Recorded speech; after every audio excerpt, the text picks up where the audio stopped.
Chapter 2. As I mentioned, yes, this will be definitely one of the more difficult chapters for this semester and for the entire year, okay? But it's not as bad if you do what you're supposed to do. Doing all the homework, coming in and asking questions outside of class if you're not understanding something, okay? There's quite a few formulas, actually one main formula, and then everything else is just interpreting a model, okay? So, we're going to start off, and we're just going to cover section 2.1 all today. So this is going to cover the entire section. 2.2 will actually split up into smaller sections and take it kind of slow, so that we can kind of make sure we really understand exactly what's happening throughout the chapter here. So today, we're going to talk about, real quickly, percentiles and what we call cumulative relative frequency graphs. And then the main thing, the one we really want to make sure we focus on, is going to be those z-scores. And we'll explain kind of what those are. And as we progress through chapter 2, you're going to see why those are going to become so important for the rest of the unit here. Okay? So, first thing, percentiles. These first two ideas kind of go hand in hand with what we just got done talking about in chapter 1. So chapter 1 was all about taking information and graphing it. So categorical versus quantitative variables, which graph do you choose, how do you describe your data, things of that nature. So these first two ideas are going to kind of go with that. It's going to be kind of how to graph and how to analyze certain aspects of the information. So percentiles is a way to measure position. So where is a certain point located within a set of data by telling what % of observations are below. So what % of observations are below that particular value? So if I have 50 values in my set, and I find a point that has 25 points below it, what percentile would that correspond to? Well, we just say, if there's 25 points below it, out of 50 total points, that would be our 50th percentile, right? So it's basically just calculating how many points are below, out of how many total points are in the set. That's the percentile that we're looking at. So the formal definition, okay, when you look for the specific percentile in a distribution, it's the value with a certain % of the observations less than that. So if we say something is in the 70th percentile, it means 70% of the observations in the data are less than that particular point. On standardized tests, by now you guys have probably taken plenty of ACTs, maybe some SATs. What else do you guys take, like as freshmen and sophomores? You guys take some now, like PSAT, stuff like that, okay? And when you get it back, a lot of times they tell you what percentile, right? You scored in the 90th percent, or you scored in the 50th percentile, or whatever. So what they're telling you is, like, if you score in the 90th percentile, it means you scored better than 90% of the other kids who took that exact same test. Okay? That's what a percentile is measuring. What % of the observations are less than where you currently are in the set of data. Okay?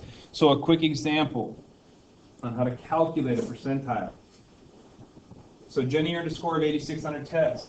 How did she perform relative to the rest of the class? So we want to know kind of what percentile, how many, or what % of the kids did she score better than on this particular test if she scored an 86. So we have our data here organized into a stem plot. So if we wanted to calculate the percentile for Jenny's score, we need to find her score in the stem plot. So if I'm looking for 86, I go to my stems that are 8s. I look for 86, so here's her score. It's kind of tough to see, but it's got a bold 6. So the next step would be count up how many values are less than her 86. So we'd go through and count up how many values are less than that 86. So now those are highlighted in red. If we count it up, we find that 21 of the 25 observations were less than her score. So if we take 21 divided by 25, we get a percentage of 84%. So she scored better than 84% of the students in her class. Okay? Notice, The score on her test for 86% does not mean or does not match her percentile in the class. Percentiles don't tell you how you did on something as far as actual score. A percentile only tells you how you did compared to everyone else that took the same test. So don't get those two confused. When you see 84th percentile, it doesn't mean she scored an 84% on the test. It means she scored better than 84% of the students. Her actual score in this case was an 86. So don't mix those two things up. But as far as percentiles go, that's pretty much it.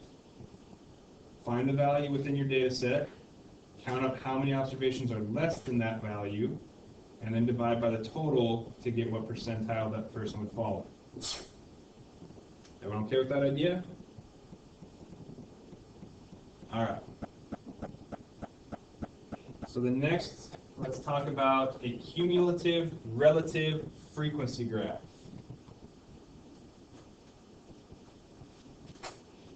These are sometimes referred to as, the pronunciation is ogives. Might look something like, I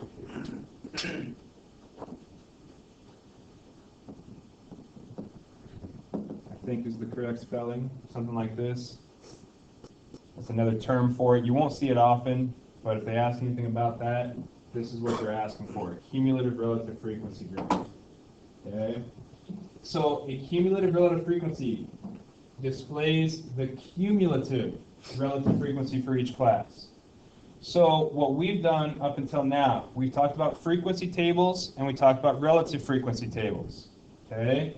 So if we start off with a frequency table, so we have the age of the first 44 presidents when they were inaugurated. So they went through and looked at all 44 presidents, measured their age, and they put them into a frequency table here. So there were 2 presidents that were 40 to 44 years old when they were inaugurated. 7 presidents when they were 45 to 49, 13, and so on. So they just kept track according to how many presidents were within a certain range of values. So this would be a frequency table. If I wanted a relative frequency table, what would I need to do? And this got some of you on the quiz yesterday. Relative frequency is percentages. So you need to calculate percentages, not counts. So for 40 to 44 years old, 2 presidents out of 44 total presidents gives us 4.5%. So 4.5% of our presidents were inaugurated when they were between 40 and 44 years old. 7 out of 44 would give us 15.9% and so on. This is what we know so far. Okay, this is the only type of thing we talked about as far as frequency tables. But there's also what we call a cumulative frequency table. What does cumulative mean? All added up. When you take a cumulative final, it means everything up to that point, right? So a cumulative frequency table is going to go class by class, and it's going to keep track of total number of presidents to that point. So if I want the cumulative frequency, there were 2 presidents that were inaugurated when they were between 40 and 44 years old. Okay? Now, individually, there were 7 presidents that were inaugurated between 45 and 49. But as a cumulative frequency, we keep track of all the presidents we've accounted for so far. So we take those 7 new presidents and add them to the 2 we previously had. So 9 total presidents were inaugurated before they were 50 years old. So by the time they were 49. 13 presidents were inaugurated when they were between 50 and 54. So when we go to our cumulative, we're going to take the 9 we previously had, now we're adding in 13 more. So now 22 presidents have been inaugurated by the time they were 54. And so on. So each time you get to a new class, you just add in however much was added for that new particular range of values. So here we're keeping track of totals. Does that make sense? So the previous class plus the new class becomes your new value. Previous class plus the new becomes the next value, and so on. So it's like you're just keeping a running total of how many presidents have been inaugurated before this age. So if I want a cumulative relative frequency, I'm going to take these totals and calculate the percentages, right? So when I do that, this is what it looks like. 2 presidents in our first class, so 4.5%. By the time we reached age 44, we had accounted for 4.5% of our presidents. 9 out of 44, that's 20.5%. By the time we reached age 49, 20.5% of our presidents. Okay, so 20.5% of our presidents had been inaugurated before they were 49 years old. And then 22 out of 44, 50%. 50% of our presidents were inaugurated before they were 54 years old. And so on. Notice, if you do it correctly, what should your final relative frequency be? 100%. It means you have accounted for every single value in the set. Okay? So when you're asked to create a cumulative frequency or cumulative relative frequency table, you're keeping track of totals. So add up. Every time you go to a new class, you need to add in the new values.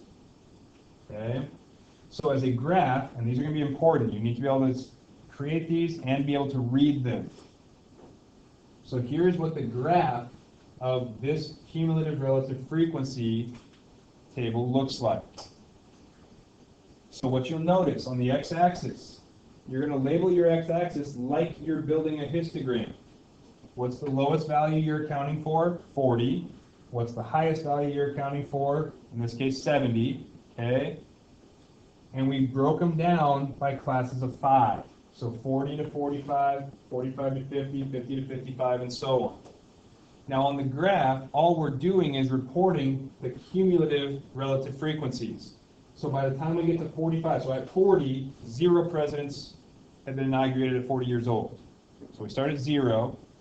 By the time we get to 45 years of age, 2 of our presidents have been inaugurated by that time, which was 4.5%. So we go to 4.5%, there's our first spot. By the time we get to 50 years old, now we've accounted for 9 of our presidents, which was 20.5%. So we go up to 20.5. By the time we get to 55, we've accounted for 50% of our presidents. So basically, you're just creating dots, you're just plotting points at those specific spots. And then all you're going to do there is connect those dots with straight lines in between each one. By the time you get to the end, in this case, by the time we get 70 years old, 100% of our presidents had been inaugurated before they turned 70 years old. Is everyone okay with that? Okay. Now, as far as reading or interpreting this goes, if they asked us to find the median of this particular set of data, so we don't have the actual ages in front of us, correct? So we're not going to be able to get the exact values, but we can get pretty close probably. So if they ask for the median value, what percentile is the median? The 50th percentile. The median splits at 50-50, right? So what I would look for is I would look for 50% on my y-axis here. If I want the median, that's going to be at 50%, so that's going to be here. So what I need to do is follow it over to my graph, and then just follow straight down to figure out what age that would correspond to. So in this case, if I follow it down, it corresponds to 55 years. So 55 years would be our median for this particular set of data. If it wanted quartile 1, so if it said, what's the first quartile for ages of presidents at inauguration? So we got to think, quartile 1 is what percentile? 25. Okay, it splits the 50 in half, so it's going to be 25th percentile. So 25th percentile, we go to about 25% on our y-axis here. So we call that Q1, follow it over, follow it down, and we'd say it's probably around maybe 51, 52, okay, somewhere in there. So quartile 1 will be right in that range. If we wanted quartile 3 corresponds to 75%. 75% of the data is below it. So if I want quartile 3, I'm going to go to 75. up here, and I'm going to follow it over, and then follow it down.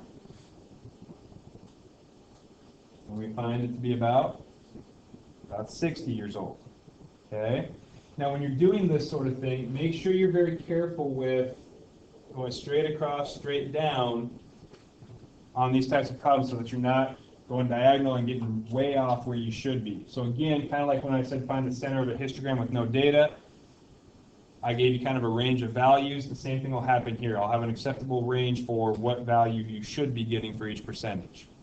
Okay? If they wanted you to report the IQR, what would you do here? So if all they did was give you this cumulative relative frequency graph and they say calculate the IQR, what would you have to do? Yeah, take your Q3, which we found there, take your Q1, which we found here, and subtract them, right? So take those ages we found, subtract them, and get your IQR. Now we can also work the other way. Let's say they wanted to know what percentile 65 would fall into. What percentile of our data would 65 years old be? So in this case, what would we want to do? Yeah, start at 65 and go up. And then once we find the spot on the graph, then we head over. And we'd probably be somewhere around, probably somewhere between like 80, 85 to 90, somewhere in there, right?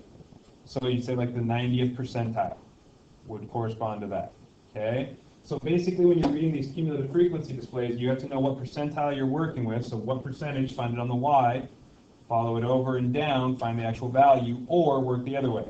Find the value on the X, work up and over, find your percentile. You okay with that? All right. So you will get some practice with that in your homework. I know there's a couple problems that have that, or at least one problem that has that. We okay with that idea, though? All right. So now let's kind of shift gears. Now we're going to kind of get into the main portion of Chapter 2. This is where we really start kind of shifting gears towards the normal distributions and what we're going to be focusing most on in Chapter 2. So shifting data. When we shift data, what we're saying is we're either adding or subtracting a single value from every single piece in our data set. So every single one of our values within our data set is going to get something added to it or subtracted from it. Okay? Now, if I were to add or subtract a value to every single value, so let's say my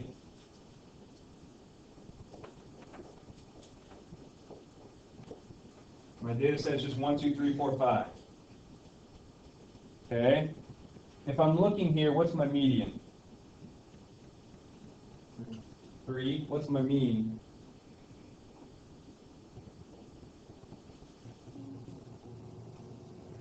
3. Okay? What's my IQR? Would be 2. What's my range?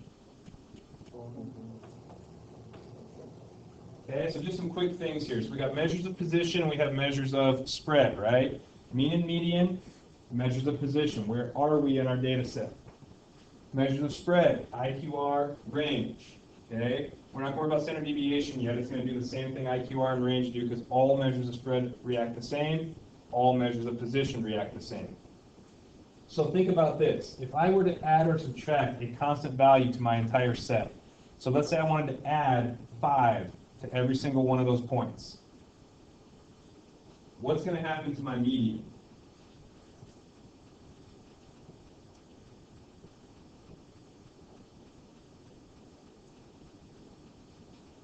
So if I add 5 to every single one of these, what's happening?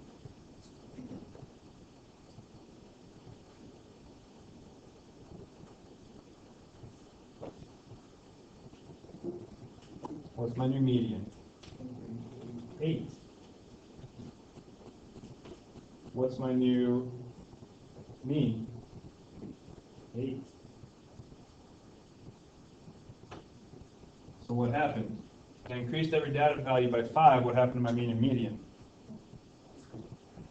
They increased by 5 as well, right? What happened to my IQR? Yeah, it's still 2. What happened to my range? Stays the same. What do you suppose would happen to my standard deviation?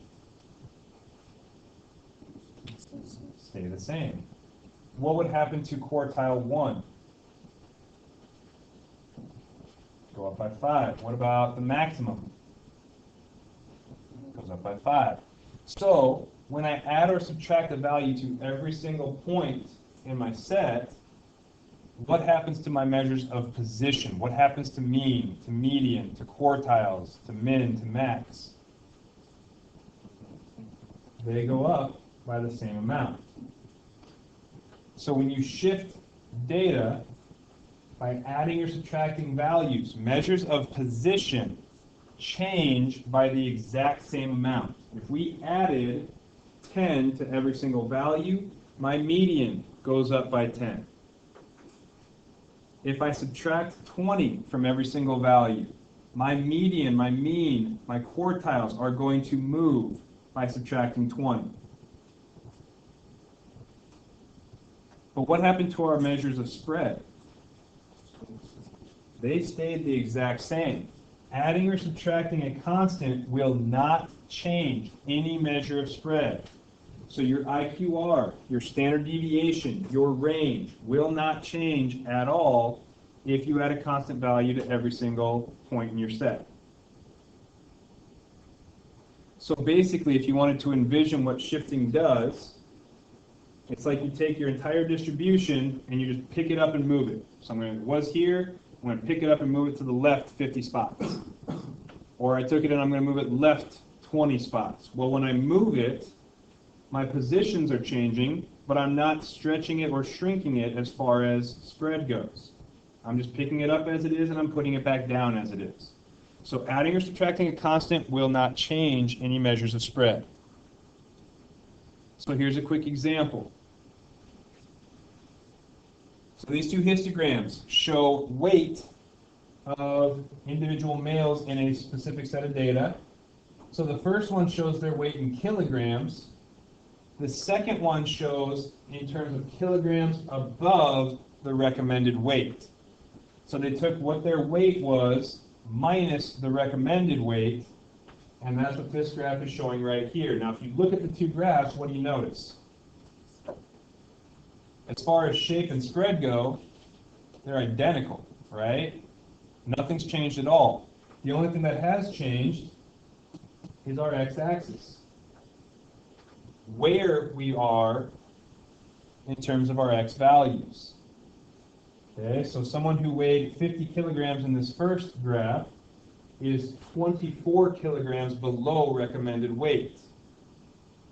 So they're different positions, but overall everything stays pretty much identical. So the measures of position are changed, spread is not. Okay? Now, rescaling data. When we rescale, what we're actually doing is we are taking every single one of our points and we are multiplying or dividing by a constant.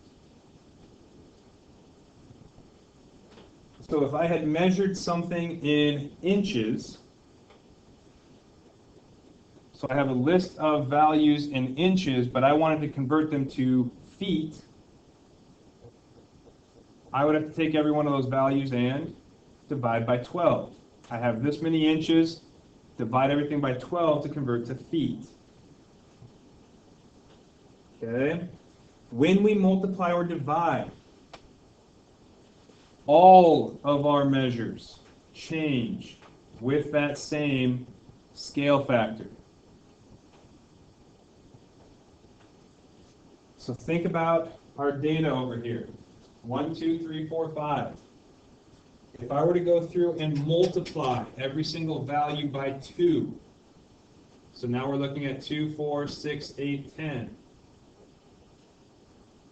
So all I've done is taken every value and multiplied by 2. So what's my median? 6. Mean is 6. So it was 3, now it's 6. I've doubled my mean and median. When I look at my IQR, now it's 4. My range is now 8. So notice, I used to have an IQR of 2, now it's doubled, it's become 4. I had a range of 4, now it's doubled, it's become 8. So multiplying or dividing a set of data will change everything by that same scale factor. Whatever we multiply our values by, we're going to multiply every one of our measures by. Mean, median, standard deviation, IQR, range, quartiles, everything changed by the same amount. Okay? So, here's another quick example to visualize that. On the left, we have weights in kilograms. Now, instead of shifting the data, this time they said, well, instead of thinking about the weight in terms of kilograms, we want to convert it to pounds. So when we look there, as far as shape goes, fairly similar still, right? Didn't change it a whole lot. But if we look at our values, everything has been moved by the exact constant it takes to switch from kilograms to pounds. Everything has shifted over in terms of position, and as far as spread goes, it has widened from our multiplication. Okay? So keep that in mind there. Shifting only moves position, does not change spread. Rescaling changes everything by the same scale factor, whatever you multiply or divide by. Okay? So, quick example. Company selling clothing on the internet reports that the packages it ships have a median weight of 68 ounces and an IQR of 40 ounces. So we have a measure of position, median, and a measure of spread, IQR. Now, when they package, the company decides they're going to throw in a flyer weighing 4 ounces. So they're going to throw this flyer into every single package that they create. So what will our new median and IQR be? So if they take a flyer weighing 4 ounces and put it into every single package, what's the new median going to be? 72. If I add 4 ounces to every single box, that means I have to take my 68 that we initially had, plus the 4 we're adding to everything. Our new median would be 72 ounces. Okay? What's our new IQR going to be?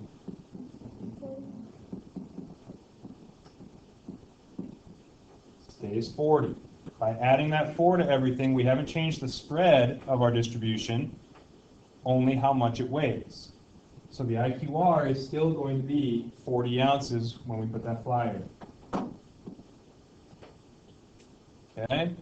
Now, let's say the company recorded the shipping weights of these new packages, but they measured it in pounds and not ounces. So if 1 pound is equal to 16 ounces, what would the median and IQR now be? So our median is in terms of ounces, but they weighed them in terms of pounds. So we have to divide by 16. So my median would be 68 divided by 16, which is whatever. You guys will be able to plug that in your calculator. And then we have our IQR. What would the IQR be? 40 divided by 16. This time, our spread will change since we're dividing everything by a constant. So it becomes whatever 40 divided by 16 would be. That's our new IQR. Okay with that idea? All right. So, the reason this is important is because it leads us into our discussion of standardizing values. Standardizing shifts and rescales our data by using the mean and the standard deviation to move it. So we're going to take our individual data and we're going to shift and rescale using mean and standard deviation. Now when we standardize like this, when we say standardized tests, there's a reason they have those standardized tests for you guys to take, like the ACT, the SAT, and things like that. Standardizing allows us to do a couple different things. First, it lets us use a single standard deviation as a way to measure unusualness. We can use standard deviation as a ruler and determine if a value is unusual or not. So a score close to the middle of the pack is not an unusual score. A lot of people were right around that same area. A score on the higher or lower end, the more high or the more low it goes, is going to become more unusual. So we're using standard deviation as kind of that ruler. What's going to become unusual? The other thing it allows you to do, when you standardize, you can compare individuals to an entire group. How did this one person do compared to the rest of the people?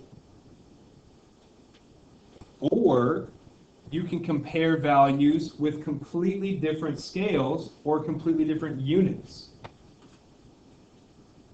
You can compare an ACT score to an SAT score. So ACT scores are out of 36, right? SAT scores are out of what now? It's changed a couple times. Does anybody know? It's like 2,000 or 2,400 something. Either way, they're not on the same scale, right? ACT's out of 36, we'll call them points, and an SAT's out of like 2,000 points, okay? If I wanted to try to compare those straight up, I scored a 30 on my ACT and I scored a 1,900 on my SAT. Well, 30 versus 1,900, there's no way to compare those directly, correct? But if I standardize those values, I'm now comparing myself to how I did compared to others.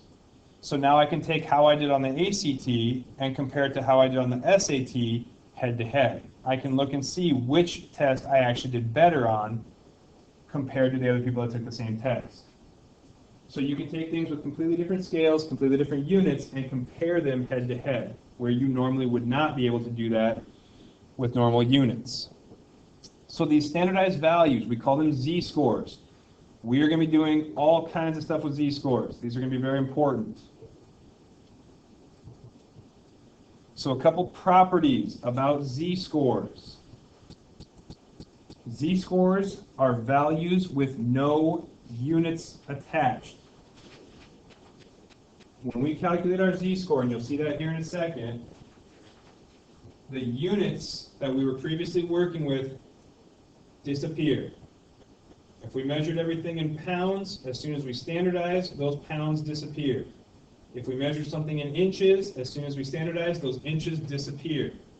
If we're talking ACT points versus SAT points, when we standardize, those units disappear.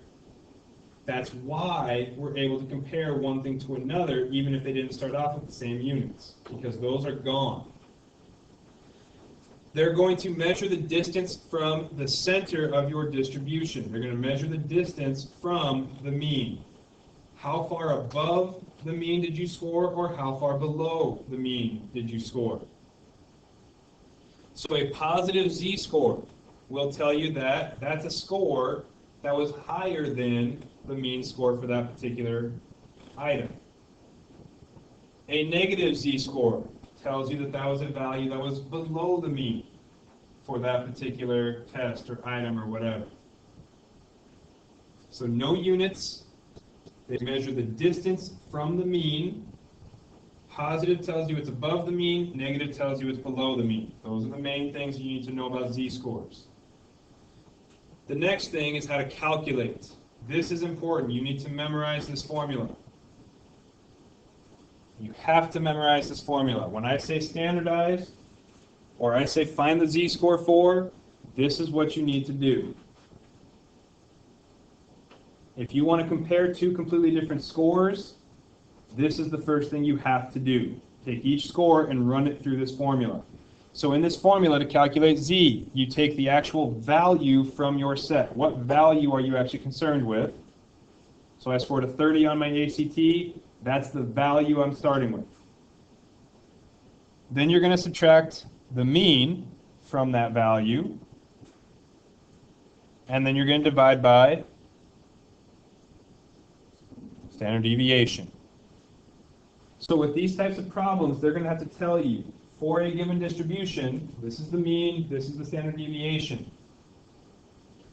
And then they're going to ask, if this person scored this high on a test, or if this person is this tall, what is their Z-score for this particular distribution? How far above or below the mean is that person? Okay, so it's very important that you know this formula. Know what it is, know how to use it. Here's an example of how we would use it. So the heights of women have a mean of 64.5 inches with a standard deviation of 2.5 inches. So first thing with these problems, take out the pertinent information. Here's the mean of my distribution, 64.5.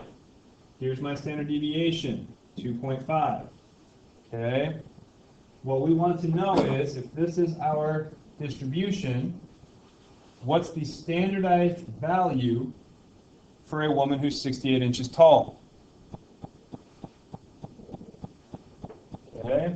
So if our woman is 68 inches tall, what's the standardized value? So if we plug this into our formula, the value we're concerned with is 68 inches minus the mean, which was reported as 64.5, divided by the standard deviation, which is 2.5. So if we run that through a calculator, we get a value of 1.4. So one of the things you're going to be expected to do is calculate these Z-scores. The next thing you're going to have to understand is what it actually means. When you say 1.4 for a Z-score, what are we actually saying? So the fact that it's positive tells us what? This woman is above the mean. She's taller than the mean height for women. Okay? The 1.4 tells us specifically how much taller she is. So 68 inches is 1.4 standard deviations above the mean height of all women.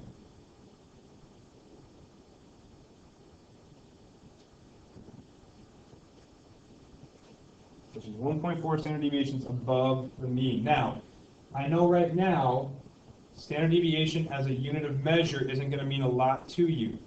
When we get into the next section, talking about tomorrow and Tuesday or next week, it's going to make a lot more sense what we mean here. But for now, when you interpret a Z-score, you're talking about how many standard deviations above or below the mean a specific value is. Okay, that's the important part for now.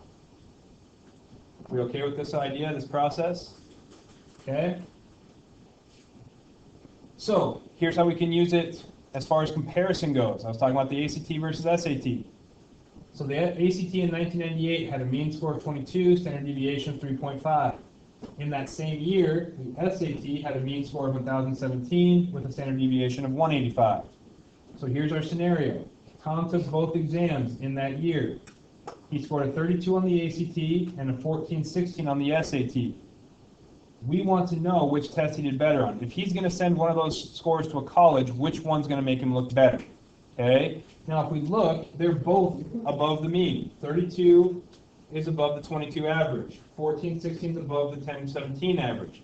But which one's actually better pertaining to that particular test? So here's where we have to standardize. We need to take this 32 he scored on the ACT and calculate the Z-score. So 32 minus 22 over 3.5. He scored 2.86 standard deviations above the mean score on the ACT. Then we standardized his SAT score. 1416 minus 1017 over 185. He scored 2.16 standard deviations above the mean on the SAT. Z-scores can be compared head to head. Which one did he actually do better on? The ACT. He scored much higher compared to the rest of the group on the ACT than he did on the SAT. So if he was going to choose one score or the other to send to a college, he's going to send the ACT. It makes him look better. Does that make sense? So if you're trying to compare two completely different values, if you standardize them and look at their z-scores can be compared head-to-head no matter what. You okay with that? All right. This last thing, I'm not going to worry about right now. This is going to come into play more next week. So that last slide and the notes, don't worry about that for now. So here are the problems I want you to try out.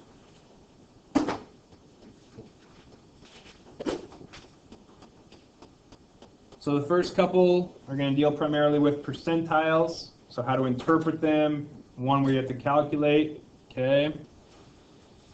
Number 10, only do parts A and B. That's a cumulative frequency graph, so just do parts A and B for that. And then you'll start getting into kind of the z-scores, the standardizing, some of those problems there, and then a little multiple choice at the end. Okay, so try these out. I'll post the answer key to this a little bit later today, so as you're working tonight, you can kind of have an idea of what you're doing. And then we'll go from there.